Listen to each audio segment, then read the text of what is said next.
Olá, a TV Justiça passa a transmitir a partir de agora o ciclo de debates Educomunicação, Democracia e Eleições, promovido pela Associação Brasileira dos Pesquisadores e Profissionais em Educomunicação. O projeto faz parte do Programa de Combate à Desinformação do Supremo Tribunal Federal. Vamos acompanhar os debates.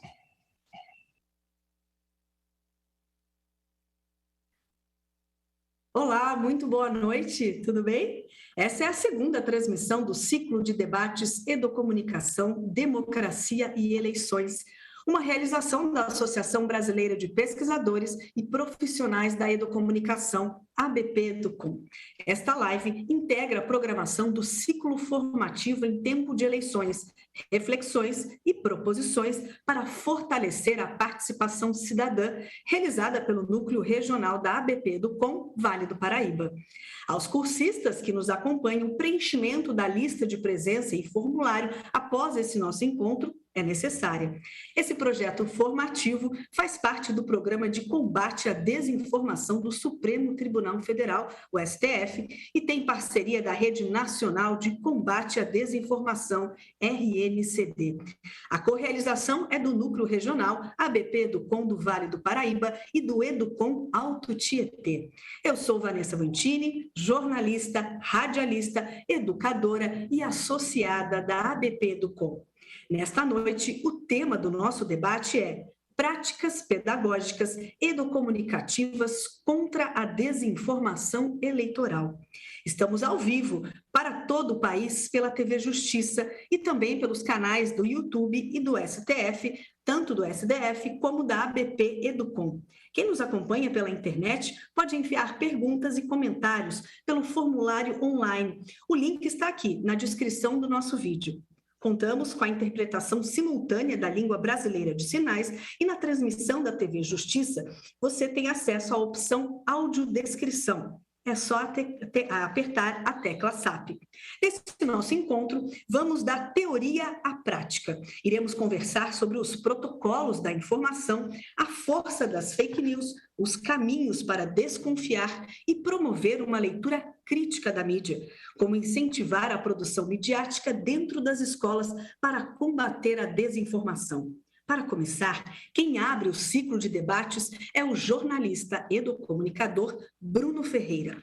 Ele é jornalista e professor mestre em Ciências da Comunicação pela Escola de Comunicação e Artes da Universidade de São Paulo, especialista em educomunicação pela mesma instituição. Possui licenciatura em Educação Profissional de Nível Médio pelo Instituto Federal de Educação, Ciência e Tecnologia de São Paulo. É assessor pedagógico do Educamídia, Programa de Educação Midiática do Instituto Palavra Aberta. É formador e professor do Núcleo de Educomunicação da Secretaria Municipal de Educação de São Paulo. Foi professor de Comunicação e Desenvolvimento Social no SENAC São Paulo e consultor da Organização das Nações Unidas para Educação, Ciência e Cultura, Unesco. Atualmente, exerce voluntariamente o cargo de vice-presidente da Viração Educomunicação. É autor do livro Jornalismo e Educação, Competências Necessárias à Prática Educomunicativa, pela editora Apres. Bruno, muito obrigada pela sua presença, uma boa noite. Agora é com você. Boa noite, Vanessa. Boa noite às colegas que vão falar na sequência, Suélia, Marcela. É uma alegria estar aqui participando desse ciclo de debates para falar de um tema tão importante, né? Esse ciclo de debates que discute especificamente educomunicação, democracia e eleições, e hoje falando especificamente sobre algumas práticas que a gente pode adotar no contexto escolar ou não escolar, né? Práticas educativas, formais ou não formais, que a gente pode adotar para enfrentar esse cenário tão complexo que é o cenário que a desinformação impõe a todos nós, né? Então, eu falo aqui muito nesse lugar, nessa condição de jornalista e de educador, que trabalha com formação de professores há muito tempo e que participa, integra um programa de educação midiática, né, chamado Educamídia, que é o programa de educação midiática do Instituto Palavra Aberta, que é provavelmente o maior programa de educação midiática do Brasil no sentido de formar muitos professores de diversas localidades brasileiras, justamente para multiplicar a a educação midiática, né, procedimentos de leitura crítica da mídia, de decodificação da informação, de outros tipos de conteúdo midiático que não apenas a informação, né? E hoje eu especificamente quero falar um pouco sobre protocolos de leitura crítica da informação, né? Como é que a escola pode adotar alguns procedimentos, algumas técnicas, né? Não de uma forma engessada, obviamente, né? Mas como alguns procedimentos, alguns questionamentos, algumas estruturas podem apoiar algumas práticas pedagógicas no sentido de fazer da escola também um espaço, um ambiente de enfrentamento à desinformação. Mas antes de falar desses protocolos, eu acho bem pertinente trazer um pouco do contexto, né? Hoje a gente fala tanto de desinformação, de fake news, mas muitas vezes a gente não situa bem esse fenômeno, né? E é importante dizer, né, que fake news, desinformação não são um fenômeno que veio, que surgiu com a internet, né? A desinformação já existe há muito tempo. No entanto, no contexto digital, online, né, a proporção que a desinformação toma é muito maior, porque é uma pulverização muito grande de informações equivocadas, de informações erradas, falsas, justamente por conta do fenômeno da viralização, né? Então, eu jogo num grupo de WhatsApp, eu concordo com aquilo, eu mando para todos os meus contatos e assim a gente vai criando aí um ecossistema de desinformação. E, claro, além de, a gente sabe, né, tem poderosas empresas que financiam o disparo em massa de mensagens desse tipo, né, que tem influenciado muitos contextos políticos, sociais, econômicos, né? Então, a gente está vivendo hoje uma era de superabundância da informação, né? Se antes, até mais ou menos, final da década de 90, poucas pessoas podiam produzir, e geralmente quando a gente acessava, né, um livro, ou ouvia um programa de rádio, assistia um programa de TV, a gente tinha certeza de que podia confiar naquilo, porque a gente, por menos que a gente conheça os processos editoriais, a gente sabe que existem critérios, né? Que há critérios para escolher um especialista, para dar voz a algumas pessoas especificamente. No entanto, hoje em dia, com a massificação do uso da internet, dessas plataformas digitais, nós temos que hoje qualquer pessoa com acesso à internet pode ter aí o seu espaço e ser um comunicador para audiências reais, para muitas pessoas, inclusive. Então, qualquer pessoa pode ter um site, qualquer pessoa que tenha conexão à internet, né, que tenha mínimo de condição de estrutura material nesse sentido, pode ter um site, uma rede social, e pode disseminar suas ideias e opiniões, né? Então, nesse emaranhado de vozes que são que é a internet, muita gente pode se expressar, e muita gente mesmo. Então, a gente pode ter ali vozes que são confiáveis, né? que estão ali dando uma informação, construindo e disseminando uma informação com critérios rigorosos, e tem gente que está inventando mentira e está disseminando, né? Então, dentro desse cenário, a gente precisa aprender a lidar com a internet nesse sentido, aprender a reconhecer quais conteúdos podem ajudar a construção do conhecimento em sala de aula, por exemplo, pelos professores, e que conteúdos nós devemos simplesmente ignorar porque não são relevantes, não são importantes, não são confiáveis, né? Então, para o professor entender isso é muito importante, porque às vezes o professor em sala de aula, ele pauta o estudante, ele dá um tema e pede para o estudante pesquisar e trazer um trabalho pronto. E dificilmente nós, professoras, professores, abrimos espaço na nossa aula para o processo de investigação, que é super importante, que é central, na verdade, que nós não podemos ignorar. Mais do que o trabalho final sobre qualquer tema que o aluno entregue, mais importante do que esse produto final é o processo que nós estabelecemos enquanto professores para incentivar os estudantes a pesquisarem e a verificar o que os estudantes levantaram enquanto, né, de informações sobre aquele assunto da aula, aquele tema curricular. Então, e quando o professor faz isso, ele contribui para formar o cidadão, Porque fazer pesquisa, buscar informação, é algo que a gente vai sempre fazer. É da vida sobre qualquer coisa, né? O preço de um remédio que eu preciso comprar, o itinerário de um ônibus para um destino específico, qualquer coisa é objeto de busca de informação. Só que eu preciso, então, começar, já que o contexto é complexo, tem informação que eu posso confiar e tem informação que eu não posso confiar, então o professor, em qualquer disciplina, em qualquer área do conhecimento, pode abrir espaço para incentivar os estudantes a fazer essa busca, essa curadoria de informação, reconhecendo fontes confiáveis de informação e escolhendo entre as fontes confiáveis aquelas que realmente servem a um determinado propósito, a uma determinada busca, né? Então, nós temos esse contexto.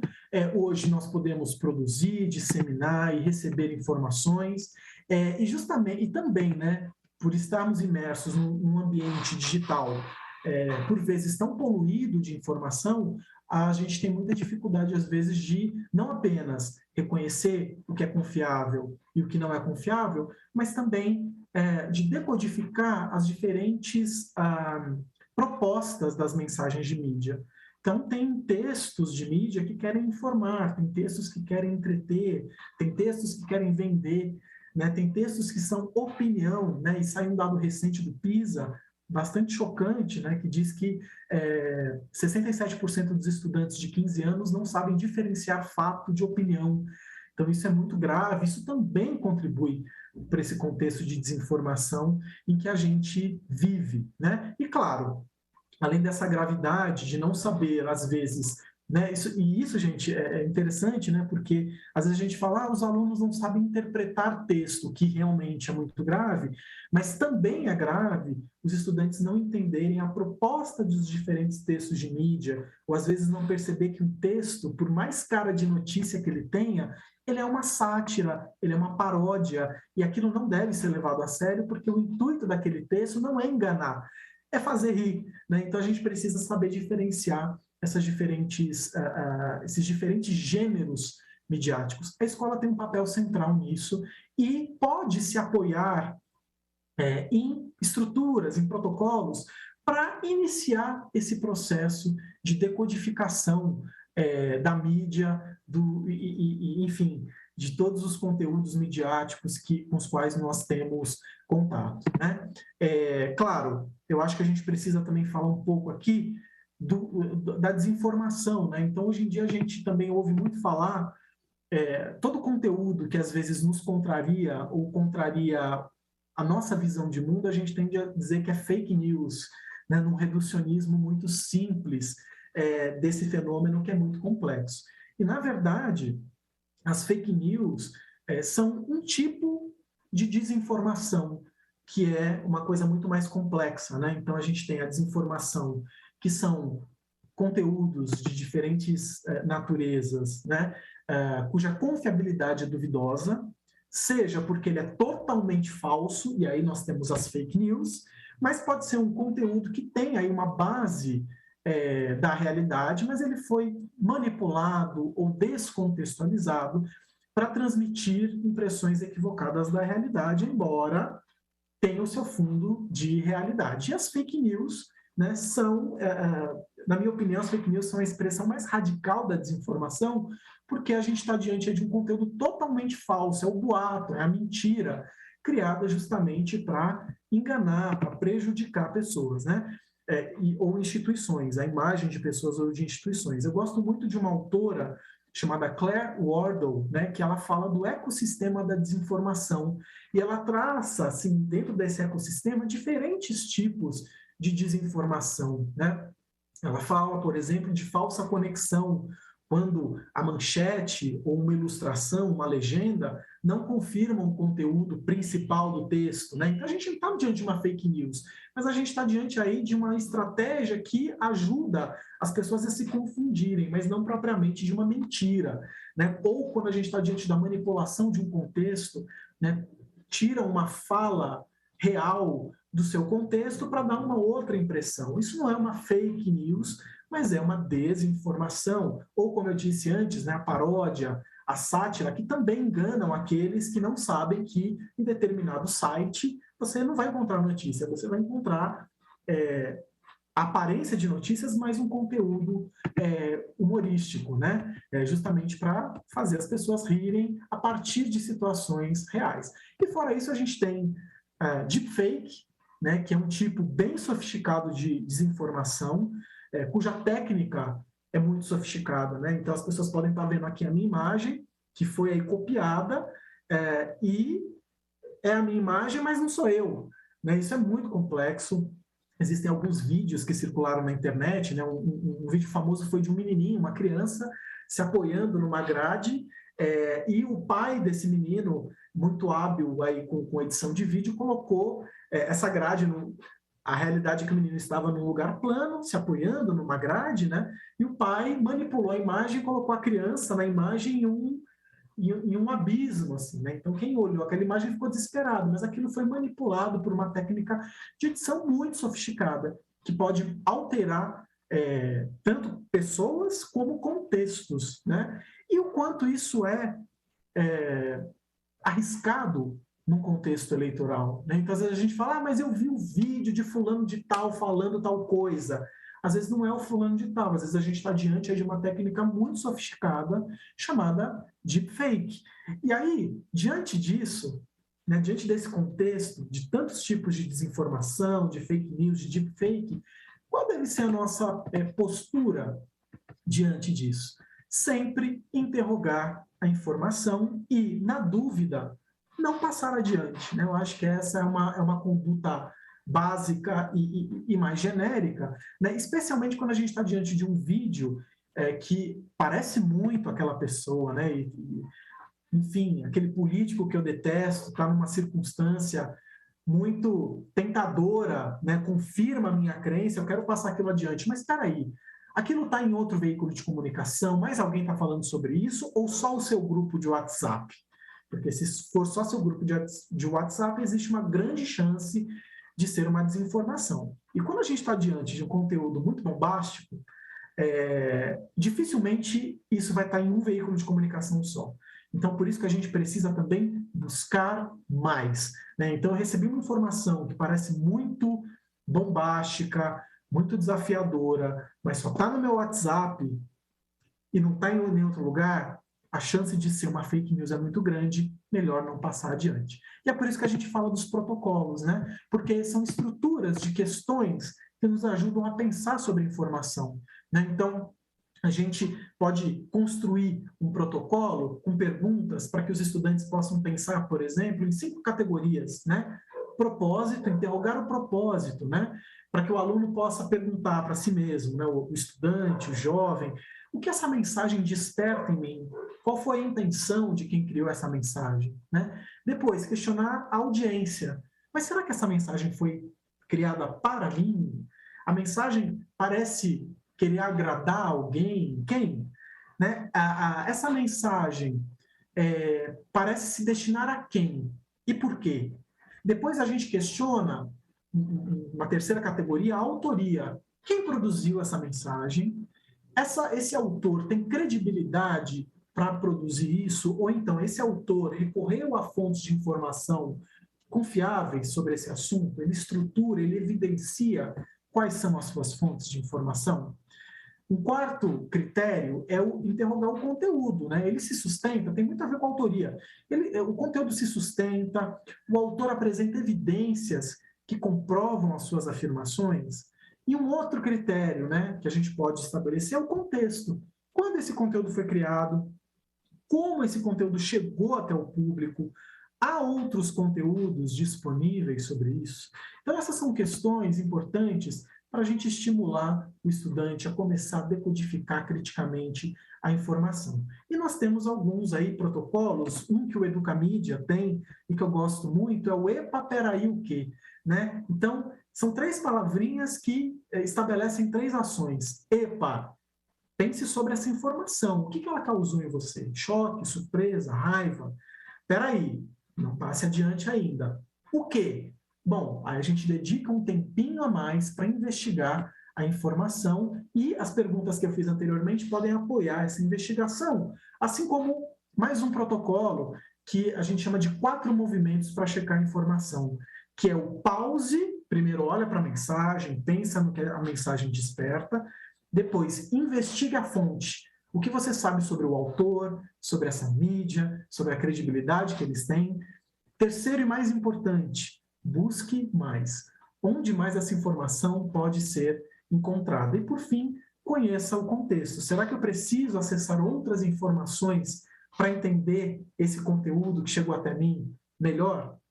Então, com isso, com perguntas dessa natureza, com estruturas como essa, a gente pode ajudar os professores a construírem práticas pedagógicas que alicercem, que fundamentem, que encorajem a leitura crítica da mídia e também a reflexão sobre o propósito da construção de mídias, que também é uma abordagem que pode ser explorada em contextos pedagógicos. Obrigado, Vanessa, pela oportunidade e as colegas também que eu vou ouvir agora. Seu microfone, Vanessa. Bruno, obrigada, viu?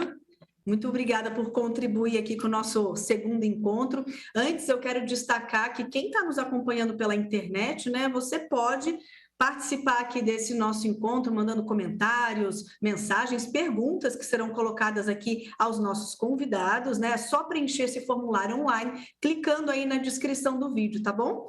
Interaja com a gente, mande seus comentários e suas perguntas. Agora a gente vai avançar um pouquinho mais, depois que a gente ouviu o Bruno, que colocou super bem aí, falando dessa questão da desinformação, dessas práticas pedagógicas, como fazer essa leitura, levar essa proposta para dentro da escola, fez algumas provocações, e algumas explicações de como a gente pode colocar tudo isso em prática. A gente vai avançar um pouquinho mais dentro desse contexto escolar, como levar isso para dentro da sala de aula, até com essa leitura mais crítica da mídia, E a gente vai avançar e convidar agora aqui para o nosso bate-papo a professora e também educomunicadora Marcela Brito. Ela é professora de língua portuguesa pela Secretaria de Estado de Educação do Mato Grosso, atualmente é coordenadora pedagógica na Escola Estadual Manuel Cavalcante Proença, em Cuiabá, é jornalista, mestre de ensino e doutoranda em Cultura Contemporânea pela Universidade Federal de Mato Grosso, é coordenadora regional de Mato Grosso na nossa ABP Educom,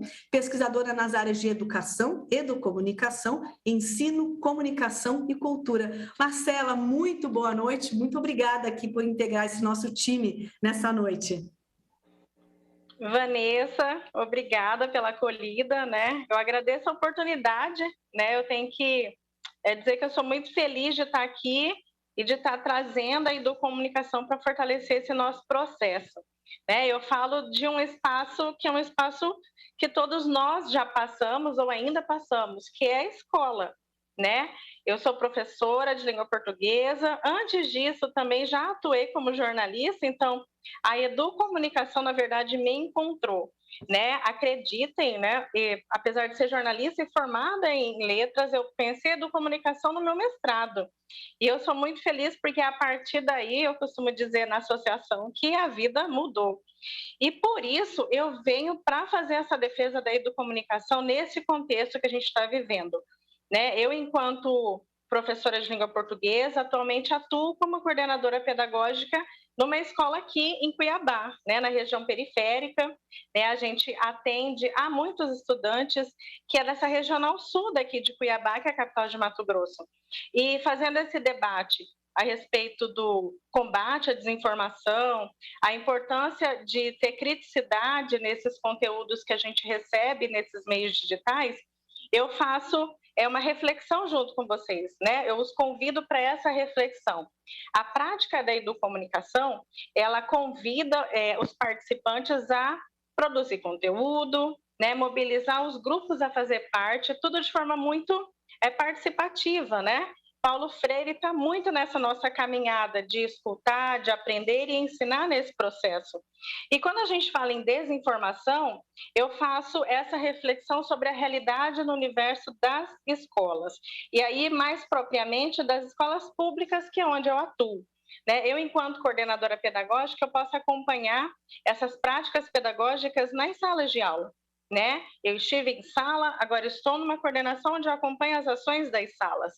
E a resistência, né, de mudar essa forma tradicional da educação, aquela da decoreba, aquela que era relacionada ao enfileiramento e todo mundo reproduzindo conteúdo sem questionamento, esse tipo de postura não faz parte dessa realidade que é necessária para educomunicarmos, porque a gente mobiliza esses estudantes a fazer reflexões à medida que a gente vai partilhando esses conteúdos e vai construindo conhecimento. E o que isso tem a ver com a desinformação? Tem muito a ver com esse perfil do estudante. E quando a gente fala em educomunicação, eu fiz até aqui um destaque para que a gente possa fazer. Fica essa questão do protagonismo, né? É importante que esses estudantes, essas crianças, esses adolescentes, eles sejam protagonistas, que eles se sintam parte dessa produção de conteúdo. E o que isso tem a ver com o nosso debate de hoje? Quando esse estudante tem essas iniciativas, quando ele faz parte desses grupos que os mobiliza a questionar e produzir conteúdos críticos, a gente vem para essa próxima fase, que é o de questionar. E esse perfil de questionador, gente, é fundamental nesse processo do combate às fake news, no combate à desinformação. Vem muito além também, né? A gente está falando do universo digital, mas tem muito a ver com as relações interpessoais. E aí eu cito um exemplo muito básico, que eu tenho alguns conflitos aqui na minha realidade. É quando as crianças brigam porque elas ouviram dizer que uma outra pessoa falou algo. E a primeira pergunta que eu faço é: mas você foi averiguar? Você fez essa investigação? Você fez esse questionamento de se essa informação de fato é verdadeira? E é a partir dessas nossas ações interpessoais, nesse universo do presencial, com essa postura, que a gente também vem para esse universo virtual, né? Toda informação que eu recebo, de fato, tem fundamento? Vamos, então, seguir os passos, né, que foram já apresentados.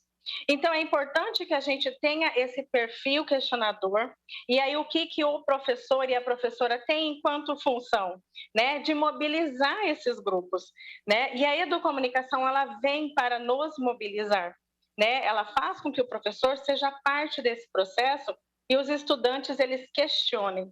E quando a gente fala de questionar, a gente fala da importância da leitura, a importância de compartilhar essas informações, a importância de que cada um possa ser ouvido e que todos tenham oportunidade de falar. E por que eu digo isso? Porque quando a gente fala em informações nesse ambiente virtual, um dos passos importantes para a gente combater é fazer esse questionamento e fazer as pesquisas, certo? Tudo isso nesse universo virtual. Mas como a gente fala de universo virtual, em uma realidade onde muitos não fazem parte desse acesso, eles não têm o acesso à internet. Eu trouxe até uma pesquisa aqui, que é de 2021, mas nos possibilita uma noção de quantos estão fora dessa realidade de internet, né? É uma pesquisa que é TIC Domicílios, depois eu posso até mandar para vocês aqui o link. Ela é realizada pelo Centro Regional de Estudos para Desenvolvimento da Sociedade da Informação. E essa pesquisa fala que 46 milhões de brasileiros estão em situação de exclusão digital. Querem uma realidade mais próxima?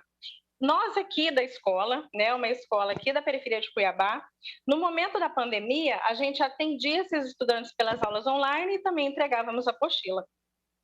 Adivinhem quantos estudantes puderam participar dessas aulas pela internet? Menos de 40% dos estudantes matriculados nessa escola pública daqui de Cuiabá. Então, como a gente vai falar dessa realidade de pesquisa, de averiguação de informação, sendo que a exclusão digital ainda faz parte da realidade de muitos dos nossos estudantes, das nossas crianças?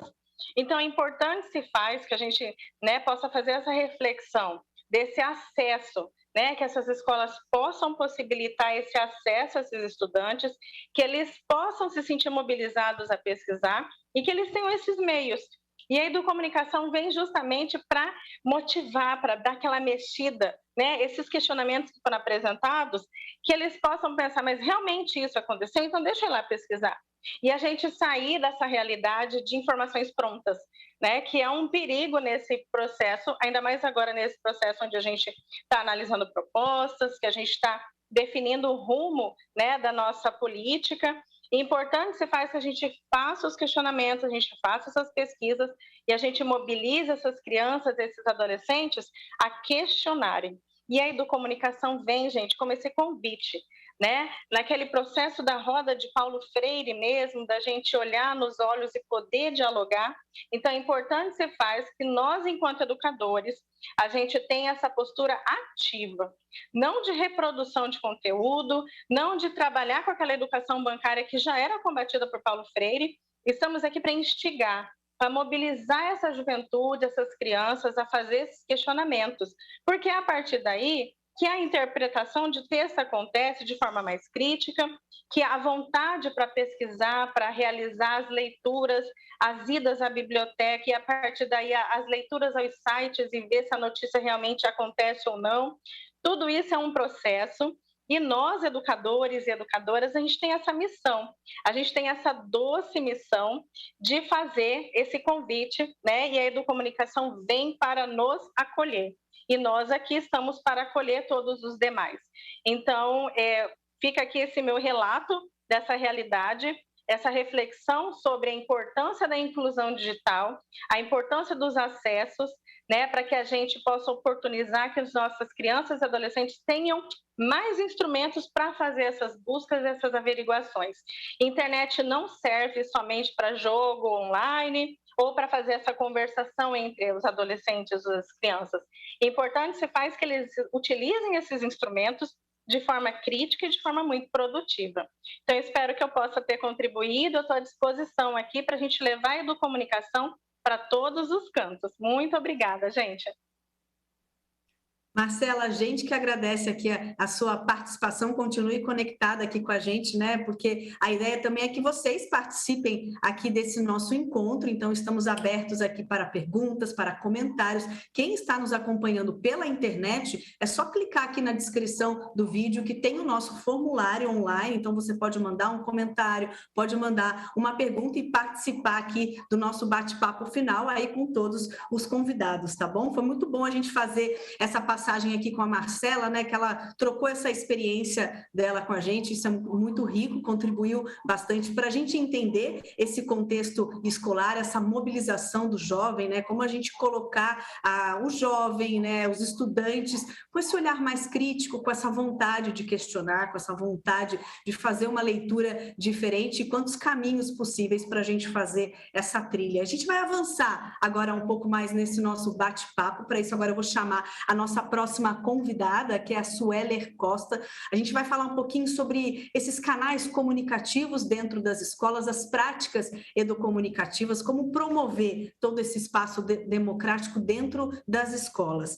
Sueller Costa também é integrante da ABP Educom, aqui do Vale do Paraíba, idealizadora do Educom Alto Tietê. Além de jornalista, ela é professora, educomunicadora e pesquisadora, atua na interface, nas áreas da comunicação, como produtora de conteúdos jornalísticos, educacionais e acadêmicos, com experiência na cobertura de reportagens, produção e edição de suplementos de educação e cultura, além de jornais infanto-juvenis de veículos regionais. Na educação, como professora na educação básica, é formada em cursos livres de extensão e universitários, e em educomunicação, com a gestão de programas educomunicativos.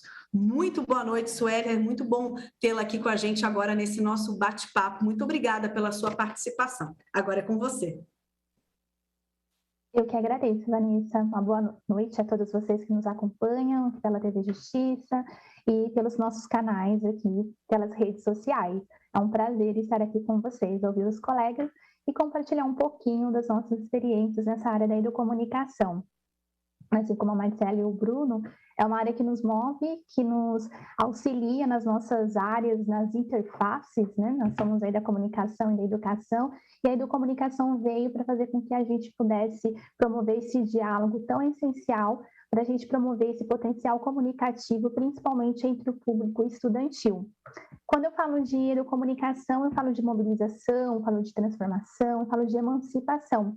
A base, a essência, né, dessa área de estudos, essa área do conhecimento, é a gente promover entre aqueles que fazem parte dela, que se propõem a levar esse campo do conhecimento nos seus territórios, uma relação de pertencimento, uma relação de identitária, uma relação de se preocupar com o seu território, conhecer as suas origens, conhecer as suas essências, porque quando você conhece, quando você se sente integrado àquele território, você ao mesmo tempo, você se sente na responsabilidade de fazer algo para melhorar, fazer algo para promover o melhor para os outros, para os moradores, para as pessoas à sua volta, para aqueles que usufruem daquele território, digamos assim. E quando a gente está falando de democracia, né, principalmente em épocas de eleições, a gente está precisando mais do que tudo de participação, de conhecer o seu contexto, de conhecer as realidades, de reconhecer os problemas que estão à sua volta e de pensar em soluções. Eleições nada mais é que participação de plano de governo, de planos de ações. E nós, professores, quando a gente está dentro do contexto escolar, nós falamos exatamente de projetos, de planos de ação, de planos de movimentação. E quando a gente coloca os nossos alunos para também promover os seus projetos, para também promover os seus planos de governo dentro do contexto escolar, a gente está trabalhando essa participação cívica, essa participação cidadã, essa relação de pertencimento com o seu contexto para você identificar esses problemas e, ao mesmo tempo, pensar em soluções.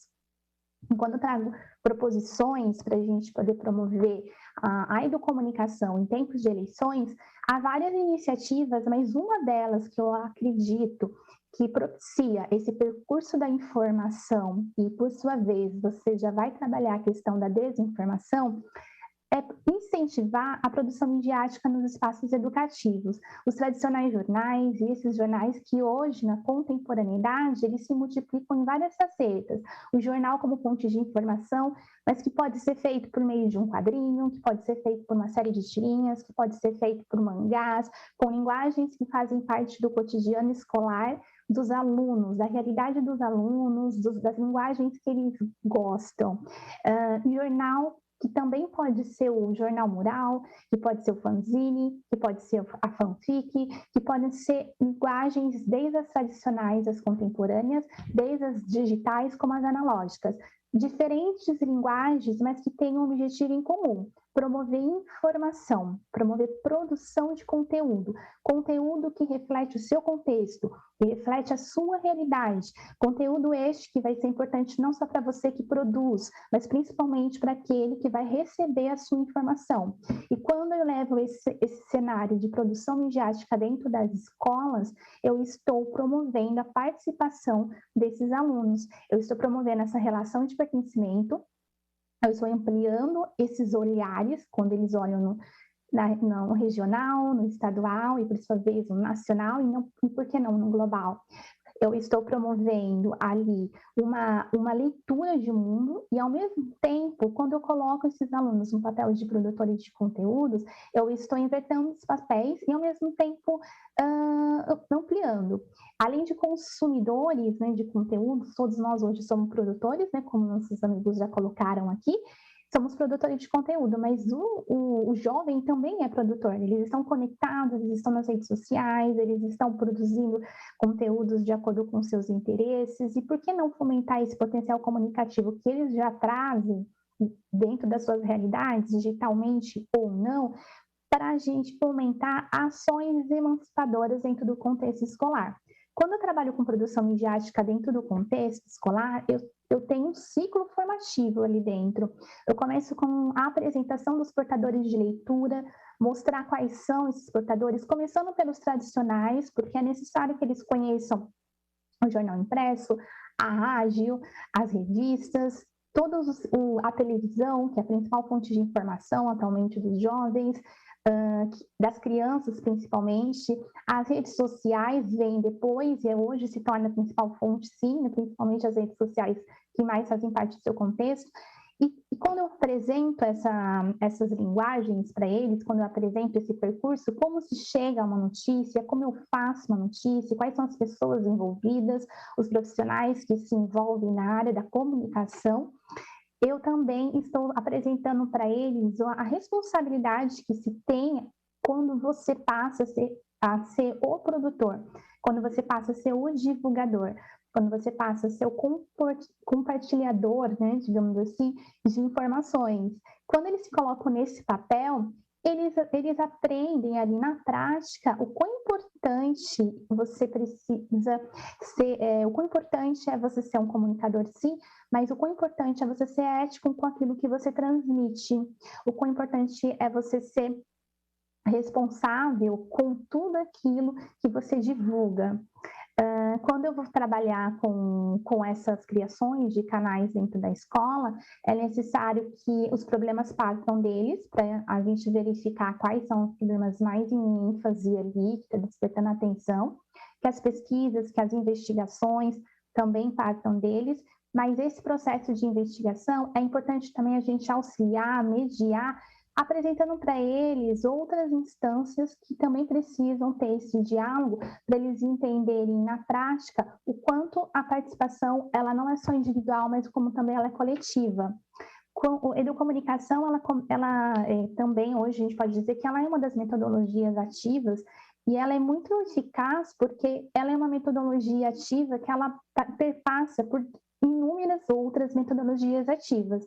E quando eu falo de educomunicação dentro do contexto da educação, principalmente a formal, ela vem como uma aprendizagem baseada em projetos, ela vem como uma aprendizagem baseada em problemas, porque parte de problemas, e a partir dali, eu trabalho outras metodologias também, mas esses problemas que eles vão pensar em soluções, eu já estou fomentando ali essa participação cidadã e, ao mesmo tempo, é uma oportunidade de a gente também apresentar para eles que a responsabilidade pelo cuidar de uma cidade, de um estado, de um país, né, de uma região em si, não parte só da gente, mas de um coletivo. E nesses exercícios, a gente também apresenta os poderes, a gente apresenta o que faz um legislativo, o que faz um executivo, o que faz um judiciário, a responsabilidade de cada um. E nesses problemas que eles averiguam nos seus bairros, principalmente, pensando que quando a gente cria essa produção midiática nos espaços, inicialmente começa assim dentro da escola e com um olhar pelo seu bairro e vai ampliando pelo olhar para a sua cidade e, por que não, pelo seu estado, partindo até mesmo de problemas que não são só regionais, mas que são até mesmo de âmbito nacional. E a partir daí, a gente também cria diálogos, precisamos criar esse diálogo e uma aproximação desses jovens, desses estudantes com essas instâncias governamentais também. E muitas instâncias também se abrem para esse diálogo. Então, nós temos algumas iniciativas, como, por exemplo, a Câmara Mirim, que abre para receber as crianças e que elas participem e levem seus projetos para que eles possam até mesmo ser compartilhados em sessões. Parlamento Jovem, aberto mais para os jovens mesmo, mais de ensino fundamental 2, ensino médio. A gente também tem um projeto muito bacana do Plenarinho, que também promove essa interação, né, com a juventude. Fora isso, a gente tem uma iniciativa que ela é clássica, que são os grêmios estudantis, que também propiciam toda essa dinâmica no contexto escolar e essa aproximação com essas instâncias governamentais em busca de melhorias para o lugar onde elas estão, elas se concentram. As assembleias estudantis, que são importantes iniciativas que começam dentro da escola, e assembleias são um grupo de alunos que após uma aula, após uma semana, geralmente elas ocorrem às sextas-feiras, existe aquele grupo que debatem como que foi a semana na escola, os conflitos que existiram, algum problema que precisa ser pensado e articular uma ação para tentar melhorar. Os conselhos estudantis, que são aqueles grupos de alunos que participam até mesmo de reunião de professores, né? A gente tem ali uma reunião de professores, a gente tem um aluno que participa ali com a gente como se fosse um porta-voz da representação juvenil ali, né, estudantil. São algumas iniciativas que você está colocando o seu aluno como um participador, né, ativo de um contexto escolar, mas já está trabalhando com esse aluno enquanto aquela participação que está sendo ali localizada, ela é essencial para ela ser acima daquilo, além dos muros da escola, além daquela região. E essas iniciativas, elas são muito, muito eficazes, né? Porque quando a gente trabalha com com projetos dentro da escola, e os próprios alunos criam esses projetos para que a gente possa fomentar essas mudanças, a gente também já está trabalhando esse contexto político entre eles, né? Porque a gente enfatiza muito nessas iniciativas que falam de propostas educomunicativas, pensando nessa época atual, né? Nós estamos falando de eleições, e que as eleições, elas não, esses projetos não podem, né, ser focados apenas no público que está prestes a votar, que está fazendo a sua primeira votação, que seria o ensino médio. Tem que começar da base. Desde a base, esses nossos alunos do infantil, inclusive, desde o infantil, eles precisam passar por esse processo de formação de uma educação midiática, digamos assim, e a educomunicação ela se propõe a promover uma educação para as mídias, com as mídias e pelas mídias. Então, desde cedo, as crianças já têm essa era digital nas suas mãos, já têm acesso às informações na ponta dos dedos. Desde criança, ela já tem acesso às informações pelo que elas ouvem em casa, às vezes, por mais que elas não gostem de acompanhar os jornais formais, que não é a linguagem que mais se adequa a elas sabem as principais notícias do dia, elas estão antenadas aos fatos que estão nas trends, digamos assim, né?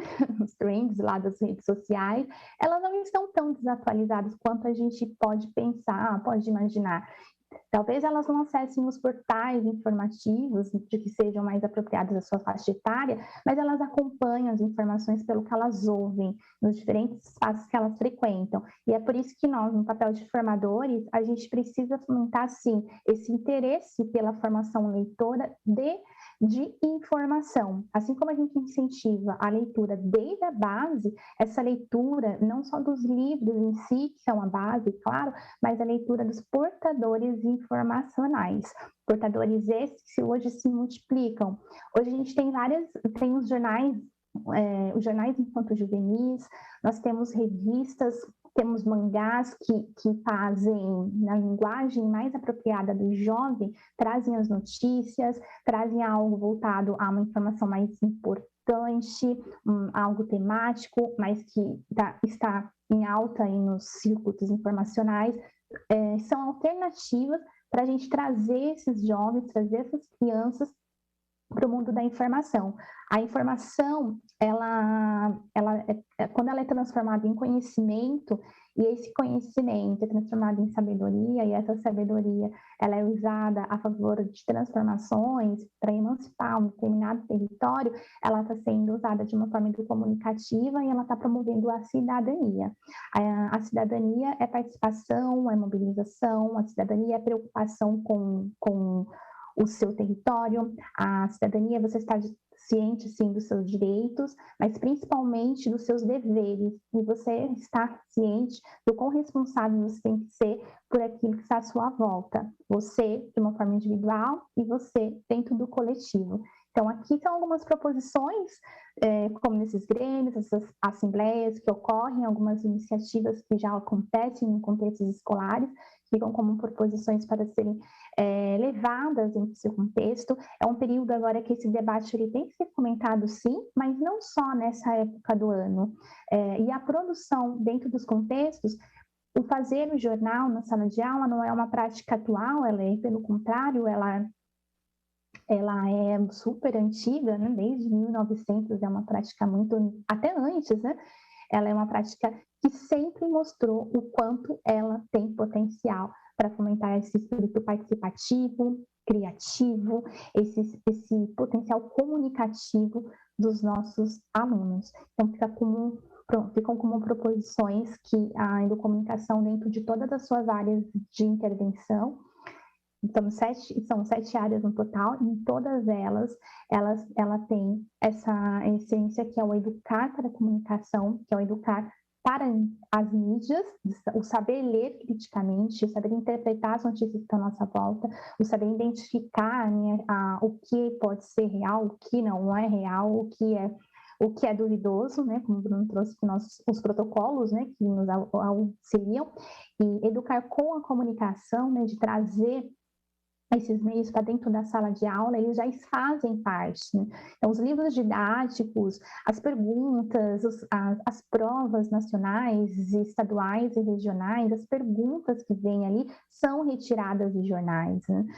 O Enem, todas, não digo, né, mas boa parte das perguntas são trechos retirados de jornais, são trechos informativos. Então, por que a gente tem que trazer isso só para o ensino médio? Não, a gente tem que trazer essa leitura dos meios informacionais, esse incentivo, desde a base. Até mesmo as avaliações de Fundamental 1, há trechos que são retirados de fontes informacionais, com a linguagem, claro, adaptada, com a faixa etária a qual se destina, mas são informações que vieram de fontes informativas. Então, é um exemplo, né, do quanto o educar para as mídias, né, educar com as mídias e pelas mídias, né, fazer com que o aluno não só receba essas informações, né, consuma e aprenda a consumi-las de forma responsável, de forma consciente, mas que ele também aprenda a ser um produtor de conteúdo também de forma consciente, que ele reconheça que hoje os canais que ele segue, os influenciadores que fazem parte da sua cultura, que os amigos para os quais eles compartilham as suas mensagens, não importa o público ao qual ele direciona. Para cada um deles, a responsabilidade, o compromisso em compartilhar algo sério, com seriedade, com ética, é necessário. Então, tudo começa com projetos dentro da educomunicação e um dos caminhos é essa produção dentro do espaço educativo. Quando ele faz parte de um coletivo, quando ele faz parte de uma assembleia, quando ele faz parte de um grêmio, quando ele faz parte de um canal informativo fomentado por esses grupos que surgem, que a gente incentiva, né, para que eles surjam no contexto escolar, ele está passando pelo percurso da notícia e no papel de consumidor, no papel de produtor principalmente, ele está aprendendo na prática o quão importante o quão importante é você conhecer o percurso para você fazer com que esse percurso fora da escola e dentro da escola possa ser feito de uma forma saudável, mas acima de tudo ética. E é um dos caminhos para combater essa desinformação que hoje é um dos problemas sociais mais agravantes que nós estamos vivenciando. E eu acho que eu paro por aqui. Obrigada, viu, Sueli, pela sua contribuição também. Vou reforçar aqui que quem quiser participar, mandar perguntas, comentários, né? Quem está nos acompanhando pela internet, só no vídeo, na descrição do vídeo, é só clicar, vai ter um formulário online, você consegue mandar aqui a sua pergunta para os nossos participantes. Agora eu queria colocar aqui uma provocação para vocês, né? Vou chamar vocês três aqui para o nosso bate-papo, né? A gente está no momento, né, vivenciando, né, esse momento de democracia, de eleição, e pegando esse contexto escolar, né, eu queria saber, na opinião de vocês, como é que a gente trabalha e incentiva essa mobilização do jovem, né? Porque, como inclusive o Bruno colocou, né, a gente tenta levar esse combate à desinformação e muitas vezes os jovens, né, participam desse processo, compartilhando informações, às vezes num contexto viralizando, né, achando engraçado e não entendendo o contexto geral que essa informação está na rede, né? Então, como é que a gente pode motivar ainda mais, né, e explicar para o jovem essa questão da força da fake news, da desinformação? Vocês trouxeram alguns exemplos, né? Mas eu queria que vocês destacassem a importância da gente trabalhar, inclusive na vontade desse estudante e desse jovem realmente querer combater essa desinformação. Pode começar com você, Bruno, que aparece primeiro aqui para a gente. Por favor. Bacana, Vanessa. Olha, eu acho que esse é um grande desafio que a gente tem. Você tocou num ponto interessante, que é como é que a gente desperta no estudante essa vontade de combater a desinformação, né? Isso não é simples, porque a gente está diante aí de algumas características, né, sociais bem desafiadoras, né? Já não bastasse a desinformação ser super complicada, mas a desinformação, ela não é só complicada porque é uma mensagem enganosa. Às vezes, as pessoas, entre aspas, querem se enganar, no sentido de que existe uma coisa chamada viés de confirmação, existe a minha crença, né? Aquilo que eu acredito, e tudo aquilo que eu acesso e que eu acredito confirma quem eu sou, confirma a minha visão de mundo, portanto, aquilo é verdadeiro. Não é verdadeiro porque não condiz com um fato, é verdadeiro porque condiz com o que eu entendo do mundo, e o que torna o desafio muito mais complicado, muito mais difícil, né? Então, eu acho que a gente precisa desenvolver um trabalho, primeiro, sem pressa, porque eu acho que discutir desinformação em sala de aula, falar sobre essa questão envolve muitas paixões, né? Então, eu acho que a gente precisa realmente trabalhar para estabelecer uma cultura, mas que não vai ser do dia para a noite, não vai ser de uma eleição para outra, demora. E eu acho que a BNCC, por exemplo, né, ela contribui muito nesse sentido por instituir, por dizer, olha, é papel sim da escola trabalhar comunicação, cultura digital, pós-verdade. Isso é tudo muito recente na educação, tem poucos anos. Isso ainda está em processo de digestão, de implementação pelos professores nas redes de ensino, que também estão tendo, alguns deles, a oportunidade de destrinchar e entender melhor o que é desinformação. Então, é um processo muito lento, a gente precisa ter paciência e persistência para trabalhar essa questão, né? E, claro, eu acho que aí a escola precisa começar a fazer diferenciações, né? Que eu acho que são muito da ordem de você construir um sentimento efetivamente democrático. Você pode acreditar no que você quiser. O problema é você impor a sua crença aos outros. O problema é tomar a sua crença como um fato, né? E aí a gente começa a separar um pouco o que é público do que é privado no indivíduo. Isso é fundamental, né? Hoje em dia a gente discute tanto, inclusive ontem teve debate entre os candidatos à presidência, e uma das questões colocadas, né, por uma jornalista foi a mistura de religião com política. Política é o público, religião é foro íntimo, é o privado. E aí, quando você quer impor a sua crença numa política pública, você está atacando a democracia. Então, a gente precisa começar a construir isso com os estudantes. Tudo bem, você pode frequentar a sua religião, mas de modo complementar, existe a ciência, existem as evidências concretas da realidade. Ninguém está dizendo para você não acreditar mais nisso, né? A gente pode ter crenças que não têm nenhuma comprovação científica. Ok, né? O problema é misturar as coisas. Então, acho que a comunicação, a educação midiática contribuem muito quando começa a distinguir essas diferentes mensagens.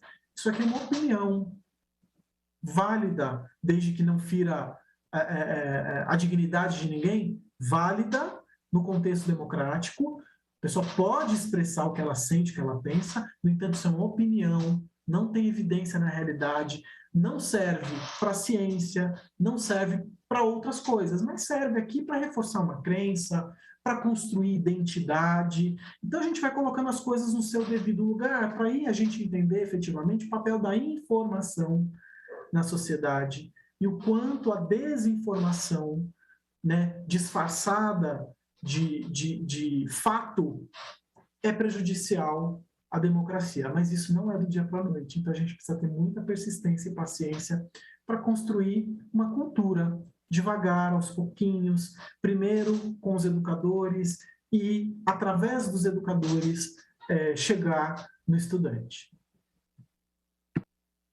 Muito bom, Bruno, é isso mesmo, né? A gente tem que fazer essas conexões, o que a gente não pode é deixar para depois, né? Como você colocou, só que a gente tem que começar. Agora eu queria chamar você, Marcela, para você trazer essa sua visão, né, de como mobilizar o jovem, né, e transformar essa vontade, né, de informar, de combater a desinformação, a fake news, como algo atrativo para ele também. Vanessa, esse desafio, como o Bruno disse, não é só entre os jovens, né? É a sociedade. A gente está num universo dessas informações que vêm nos pacotinhos, né? Que a gente vai lá, dá um clique e essa informação ela fica ali à disposição, mas é um processo que passa pela questão da valorização de cada um nessa ciranda, né? Quando você trabalha com essa juventude, a importância da atuação dela, né? A juventude ela precisa ser valorizada no sentido de que o jovem se sinta parte do processo. Então, quando ele se sente parte, ele há um empenho maior que é diferente de enquanto eu, professora, chego numa sala de aula e simplesmente apresento algumas determinações ou propostas de atividade. Então, quando a Suelen citou algumas ações que atuam diretamente nesse campo da política, quando esse estudante vem para um grêmio estudantil, quando ele quer fazer parte de um parlamento mirim, por exemplo, esse estudante ele se sente valorizado, ele se sente parte disso. E agora a gente está falando em democracia, né? E o que tem de melhor nesse processo democrático? É o ouvir os outros, né? Você poder falar, mas também poder ouvir o que os demais têm a dizer. E a nossa juventude, ela tem essa sede de ser ouvida, né? Essa juventude, ela produz conteúdo, essa juventude interage, seja nos meios digitais, seja no processo de interação presencial, mas a valorização das suas vozes, essa amplificação de vozes, né? A gente trabalha muito essa questão das vozes agora trabalhando com cultura contemporânea pela Universidade Federal de Mato Grosso, a gente trabalha muito essa questão de que todos temos vozes e que muitas precisam ser amplificadas. A nossa juventude está aqui para ter as suas vozes amplificadas. Então, é importante que a gente valorize essas participações, né? Nós, enquanto professores, a gente também está num processo formativo bem como esses jovens, né? Bem como esses estudantes. Então, é mobilizar essa atuação, é você pegar esse estudante em sala de aula e quando ele chega até um professor e ele diz, professor, eu acho que a forma como você está explicando não está atendendo a turma. Qual a postura desse professor? Ouvir e poder refletir sobre a sua ação ou simplesmente ir lá e reprimir o estudante? Então, quando você valoriza essas vozes, você faz com que eles se sintam importantes nesse processo. E quando eles se sentem importantes, eles também querem fazer parte. E aí eles fazem as buscas, eles mobilizam os grupos. Então, para tudo, na verdade, né? Nas vidas, né, dos nossos processos formativos, nas nossas interações, se a gente não tiver esse sentimento, esse fazer parte, por que eu estou aqui? Né? Eu, Marcela, estou motivada a fazer parte dessa live porque eu acredito nesse poder de transformação. E é o mesmo sentimento que esses jovens têm que ter dentro de si, o poder de transformação. E assim, este ano a gente bateu recordes, né? A gente superou números quando os adolescentes, os nossos jovens de 16 anos, fizeram esse registro do título, quando foram buscar o título eleitoral. Então, a esperança, né? Essa ideia de que eles podem, sim, mudar a nossa sociedade. Então, é importante que a gente trabalhe a valorização, que a gente possa acompanhar e a gente possa ouvi-los de forma valorosa. É isso. Obrigada, viu, Marcela? Exatamente, né? Como é importante a gente colocar o jovem, né, ali como participante do processo, né? E acho que a educomunicação ela vem exatamente colocar e propor esse espaço democrático para que todos participem. Agora com você, Suélia, queria que você falasse um pouquinho dessa importância da mobilização do jovem, né, de buscá-lo para o processo, porque muitas vezes ele não está atraído por essa situação. Então, como é que você vê esse contexto? Eu acredito também que é um processo a longo prazo e que parte de um processo formativo mesmo. Dentro, como até mesmo o Bruno colocou, dentro da própria BNCC existe uma proposta positiva com relação aos diferentes gêneros, principalmente no campo jornalístico, dentro do componente de língua portuguesa, e não só língua portuguesa, embora seja o principal, mas no outros também, nos outros componentes, abordam essa competência midiática, das 10 competências, inclusive, as 10 competências gerais da BNCC, elas, de forma integrada, elas dialogam bastante com esse nosso propósito de educar para as mídias, com as mídias e pelas mídias. É um processo a longo prazo mesmo, assim como todo o processo educativo, né? Tudo que a educação, né? A formação de uma educação básica são anos, né, para a gente concluir, o mesmo se dará com essa educação midiática. Vai partir da base, ciclo 1, ciclo 2, ensino médio, e pensando no hoje, né, para esses alunos que estão, esses jovens, né, que estão nesse meio do percurso, eu acredito que, como a Marcela falou, aumentar a sua representação, né, dar espaços para que eles possam usar, né, a sua voz, digamos assim, né, para poder fomentar essas mudanças que eles sentem necessárias dentro dos seus territórios, e não só para o todo, mas principalmente aquilo que remete a eles em si, né. Hoje a gente sente falta dessa representação enquanto juvenil dentro dos espaços midiáticos, por exemplo, mas talvez não porque eles não queiram participar, mas porque a gente também não tem um espaço especial para eles. Então, quando a gente fomenta essas ações com estímulo à participação dentro do contexto escolar, é uma das possibilidades para a gente começar a alimentar ali neles o quanto é importante eles estarem cientes do que é ser um cidadão ativo, qual a necessidade de ser um cidadão ativo, a importância de você participar ativamente dentro da sua sociedade. Mas a gente está falando aqui de informação. Então, tudo isso, né, para você conhecer os seus problemas, conhecer as realidades, ter dados, por exemplo, sobre o universo onde você reside, enfim, tudo é informação. Acho que um dos desafios é incentivar esses jovens pelo universo informativo, um universo informativo que seja além daqueles que eles seguem. Hoje nós temos essa bolha informacional, né? Cada um acaba se informando mais especificamente sobre os assuntos de seu interesse, e automaticamente esses algoritmos, né, nos conduzem a fontes de informações que já fazem parte da nossa leitura diária. E no caso dos jovens não é diferente, eles também seguem, acompanham, leem as mesmas fontes informativas. Então, cabe a nós também fazer essa curadoria junto com eles, para que eles tenham novas fontes de leitura. E nós, como mediadores, cabe a nós incentivar essa participação ativa. É um processo a longo prazo e que envolve formação de professores, para que esses professores sintam aptos a trabalhar isso com os seus alunos. E é um processo coletivo dentro dos espaços escolares. E os alunos, quando eles sentem que eles estão sendo representados, quando eles sentem que eles estão ganhando seus espaços, quando eles sentem que eles estão conseguindo promover alguma mudança significativa, isso fomenta ainda mais o interesse e motiva ainda mais o desejo de se sentir mais integrado à sociedade e mais participativo às suas comunidades. Então, vamos esperançar, digamos assim, porque esse processo não continue, né? Vamos acreditar que seja em curto ou longo prazo, mas que vamos de alguma forma contribuir para essa formação entre eles.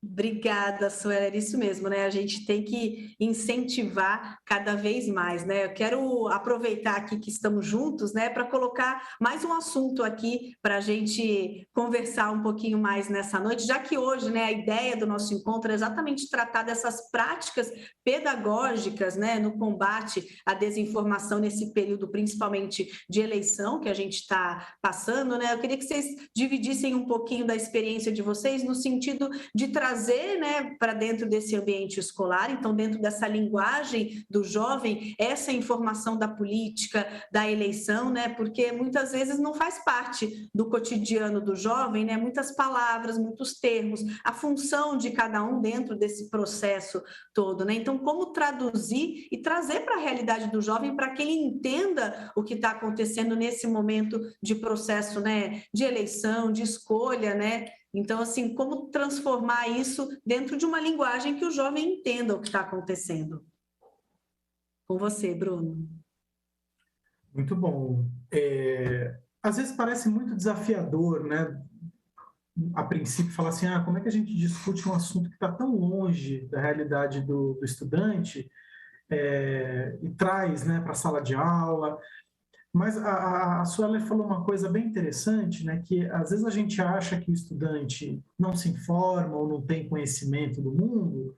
Na verdade, os equivocados somos nós, né? Então, às vezes ele ouviu falar ali no feed dele, do Instagram, por exemplo, tá ali. Então, se você fizer uma menção, ele vai resgatar. Eu acho que um dos papéis da educação midiática é também colocar a mídia como um elemento de sentido para o estudante. Uma coisa é, por exemplo, um livro didático que às vezes está desatualizado, né, justamente por conta do livro mesmo, que é mais difícil de você atualizar, um processo mais demorado, que aborda um conceito de uma maneira muito abstrata, e às vezes aquele conceito está muito bem ilustrado na notícia do dia, e que você pode trazer para a sala de aula para discutir. Ah, mas é uma notícia. Então, mas a notícia ela fala da realidade, e é uma realidade também do estudante. Então, às vezes a gente acha que trazer a notícia para a sala de aula é uma coisa de outro mundo, e pode não ser.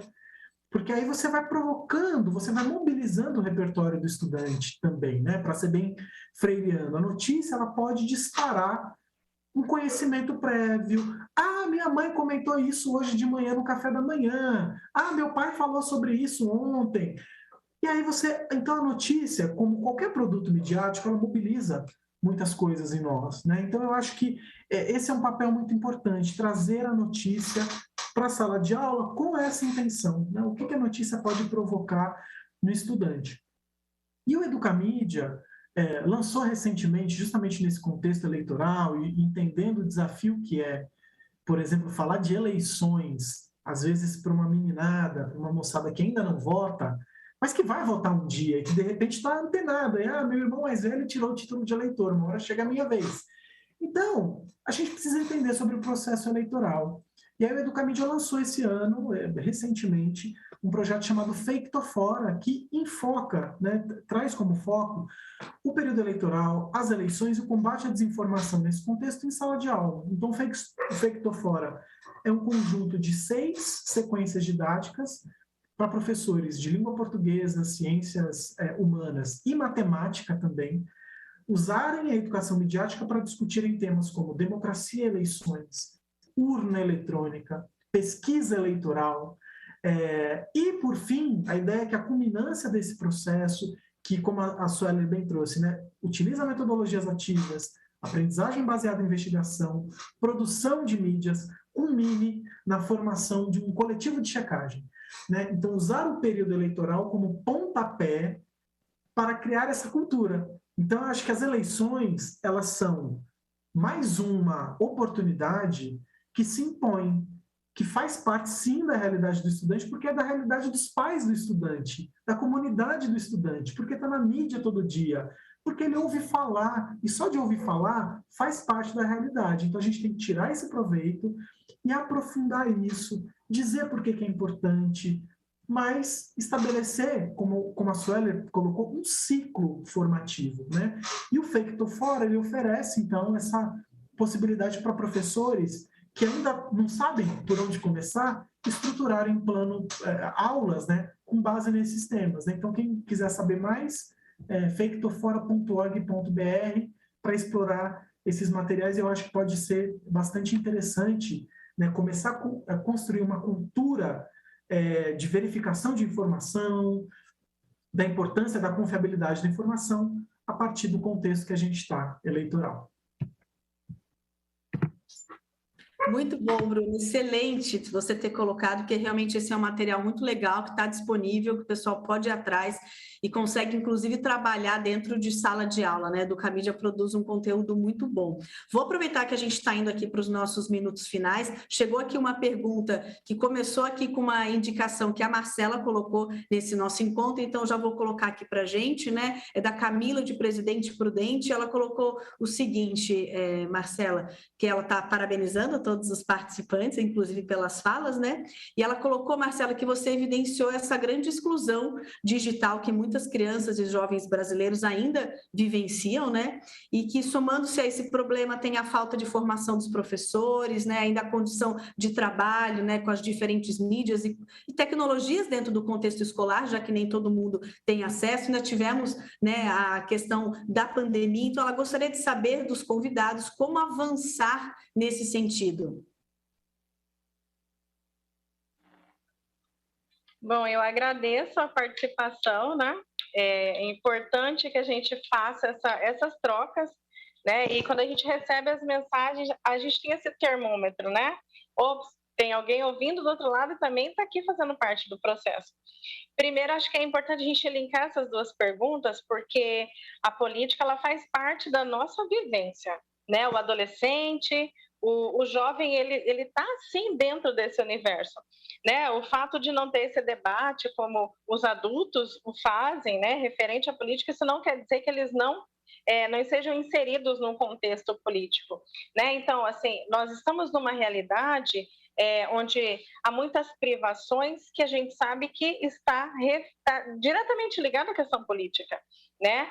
Eu aqui do lugar onde eu falo, uma periferia aqui da capital de Mato Grosso, né? E vocês sabem que Mato Grosso tem um destaque nesses últimos tempos por causa da fila do osso, por exemplo, né? Das famílias irem até fazer fila para pegar ossinho para que as crianças, os entes possam, né, ter um pouco de proteína.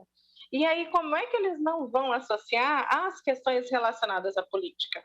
E um outro exemplo muito interessante relacionado à política é as representações, né? O estudante, o menor de idade, aquele que tem menos de 16 anos, ele ainda não vota, mas ele passa por um processo eleitoral dentro da escola quando a gente faz uma definição de líder de sala, por exemplo. A gente abre esse momento para os estudantes se candidatarem, apresentarem suas propostas. E, gente, como esse exercício é produtivo, é frutífero, porque o estudante ele se sente representante de um grupo, ele sente que tem responsabilidade. Isso faz ele refletir a atuação dos outros, né? Como é que essas outras representações acontecem e vão refletir na minha vida? Então, não tem como a gente desvincular, a política faz parte da realidade. As nossas juventudes, elas sentem diretamente esse reflexo, né, da questão da política ou da falta de atuação em alguns setores, né, como as políticas públicas interferem diretamente nas realidades. E, nesse sentido, é importante que essa juventude se sinta parte, que ela também faça, né, ela faça parte desse processo. E quando a gente fala, por exemplo, de exclusão digital, é um destes pontos que a juventude sofre as consequências diretamente quando estão nesses bairros de periferia, por exemplo. Como que a gente vai trabalhar a averiguação de informações, sendo que esse estudante depende, às vezes, do Wi-Fi do vizinho, ou às vezes ele tem que ir num ponto de acesso livre para que ele possa acessar pelo smartphone quando ele tem um aparelho. Então, tudo isso faz parte dessa realidade e está diretamente ligada à política. E essa juventude também, né? Essas juventudes estão nas suas famílias, estão no seu meio social e que o assunto faz parte das rodas, né? Então, não tem como esse estudante deixar de ouvir o pai com a mãe falando sobre as votações de agora, sendo que ele está junto, né? Ele faz parte desse universo. Então, a gente tem que ter esse olhar de que as juventudes, né, com o seu valor, que muitas vezes a gente negligencia, achando que é um papel passivo, não é, a juventude é muito ativa, então é importante que a gente tenha esse olhar. E aí eu falo da importância do educador, né, do professor e da professora, porque eu também percebo que em alguns momentos, alguns educadores, eles se isentam desse processo de debater política, e eu não estou falando política partidária, estou falando de políticas públicas, política que faz parte da nossa vivência, e alguns educadores e educadoras se isentam desse processo para não ter uma indisposição, sendo que, na verdade, a política, ela nos dá este convite para a gente fazer os debates, e esse jovem, né, essa juventude quer sim fazer esse debate. Então, é importante que nós, educadores e educadoras, possamos mobilizar, né? E aqui é falar de política no sentido político mesmo. O que essa política reflete na sua vida? Porque quando a gente vai para um processo seletivo, ou quando a gente faz o Enem, por exemplo, e tem que fazer uma redação, a criticidade é um dos pontos que faz parte da avaliação. E como é que essa juventude não vai avaliar o meio onde ela vive com essa realidade política social? Então, é importante que a gente faça esses debates, a gente mobilize, a gente fale dessas representações dos cargos, né? O que o vereador do meu bairro faz? Qual que é a função dele? Qual que é a função do prefeito? Muitas vezes a gente cobra das pessoas erradas porque falta esse esclarecimento. Qual que é a função? Quem faz a legislação? Quem é o executivo? Então, tudo isso faz parte do processo e a escola, gente, ela é um campo assim que você pode atuar de diversas formas. Então, fica, né, essa mobilização. Trabalhar com as turmas, trabalhar com essas juventudes para que a política faça parte dessa realidade, que haja esses debates, que haja essas inclusões, né? E assim, reforçando, importante se faz que haja inclusão, né? Que a gente trabalhe com essa questão social, porque não estamos no mesmo barco, alguns estão tentando nadar, outros estão tentando, né, sobreviver. Então, é importante que haja o acesso, que haja esses instrumentos para que todos façam parte dessa nossa roda. Muito bom, Marcela, muito obrigada, viu, pela sua contribuição. É realmente muito gostoso quando a gente recebe essa participação das pessoas que estão nos acompanhando, né? Sueli, eu vou passar a palavra para você e, por favor, se você já puder, na sua fala, colocar suas considerações finais, porque o nosso tempinho está terminando por aqui, tá bom? Bom, sendo bem rápido aqui, mas só complementando, né, o que eles trouxeram aqui para nós, quando você nos diz, né, uma das possibilidades, né, de associar, né, essa linguagem com a dos jovens, para que eles entendam, né, essa administração, digamos assim, é associar a própria escola, o universo da escola. Então, às vezes, por exemplo, o executivo é como se fosse a diretora, né, que ela é a nossa representante principal. Qual a função, né, dessa diretora? Né? Ela conhece a escola inteira, ela conhece toda a equipe, ela conhece tudo que está acontecendo ali, passa tudo por ela que delibera, ela que aprova, ela que depois de, claro, de forma dialógica, ela que dá o aval, digamos assim, né? Avalia um contexto geral, o trabalho de todo mundo, e se de fato toda a equipe escolar está satisfeita, o que precisa melhorar, o que não, o que está ok, enfim, ali a diretora seria essa representação de um executivo, por exemplo, assim como a coordenadora também. O legislativo são os professores, porque somos vários professores, os professores todos eles têm o seu compromisso ali com o seu componente curricular, mas também tem o seu compromisso com projetos, todos os professores desenvolvem projetos dentro do contexto escolares, e esses projetos eles são articulados conforme as necessidades que a escola nos impera. Não se faz um projeto de um tema que não seja significativo de uma forma geral, não se faz um projeto com um tema que seja significativo apenas num mês específico, mas sim que seja significativo no geral, que o mês que se trabalhou e um mês depois, enfim, ele vai ficar na memória das crianças, dos adolescentes, e eles vão tirar um aprendizado para a vida. E esses projetos precisam passar por avaliação, precisam passar por aprovação. Então, digamos que os professores é como se fossem os vereadores de uma cidade, digamos assim. O judiciário, né, pode ser também a coordenadora, porque ela também delibera, mas quando se fala de lei, né, quando se fala de... Tudo a gente faz com base em decretos, né? Na educação tem os seus inúmeros decretos, enfim. Também poderia ser a Secretaria de Educação, né? Que ela também delibera todos esses processos. Tudo é articulado, tudo é feito de forma coletiva. E a sociedade seriam os próprios alunos, porque eles estão recebendo isso tudo. Então, eles também precisam ser participativos, eles precisam se sentir integrados de todo esse processo, para que eles também possam ser capazes de avaliar. Quando a gente fala de avaliação, não é só destacar os pontos negativos e positivos, mas é você avaliar o porquê algo para você, não não foi efetivo, não deu certo, você não gostou, e o porquê que aquilo, algo chamou mais a sua atenção, que você se sentiu mais motivado, que você sentiu que o aprendizado fluiu melhor. A gente tem as nossas autoavaliações, né? Os alunos participam de avaliações em que eles são questionados o que ele mais gostou, o que ele menos gostou, o que ele sentiu mais dificuldade, o que ele sentiu menos dificuldade, e essas avaliações são importantes para um termômetro mesmo dos próprios professores. Então, uma forma de aproximar esses alunos da linguagem política é você usar a sua própria escola como exemplificações das tecnologias, mas principalmente dos cargos, né, dos diferentes cargos que existem dentro do contexto político. Então, só para encerrar, eu agradeço mais uma vez a participação aqui nesse ciclo de debates, foi um prazer estar aqui com vocês todos e com aqueles que nos acompanham também nos diferentes canais.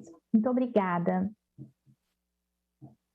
Eu também agradeço, viu, Sueller? Muito obrigada pela sua conexão aqui com a gente nessa noite. Vou aproveitar aqui para agradecer também a participação do Bruno Ferreira, da Marcela Brito. Foi uma noite excelente, que a gente conseguiu somar muito, eu acredito, nessa questão da gente provocar, da gente refletir um pouquinho mais sobre esse momento que nós estamos passando. Então, muito obrigado por essa conexão. Lembrando que a turma que está fazendo o curso formativo com a gente deve acessar o Classroom para preencher o formulário de participação nesse nosso encontro. Esse ciclo de debates, Educomunicação, Democracia e Eleições, integrando aí o programa de combate à desinformação do STF, conta também com a parceria da Rede Nacional de Combate à Desinformação. A correalização também é do Núcleo Regional da ABP Educom no Vale do Paraíba e tem apoio do Educom Alto Tietê. Em breve nós vamos anunciar aí as nossas próximas lives, os nossos próximos encontros abertos aqui dessa nossa programação. Para saber mais, é só nos acompanhar nas nossas redes sociais. Tem o nosso site abpeducom.org.br e nas nossas mídias sociais, já convido todos a seguir, @bpeducom no Instagram, tem o nosso Twitter e também o Facebook. Eu sou Vanessa Vantini, foi um prazer aqui essa conexão com todos vocês nessa noite. Em breve nós vamos anunciar então os nossos próximos encontros. Fiquem ligados com a gente. Uma boa noite.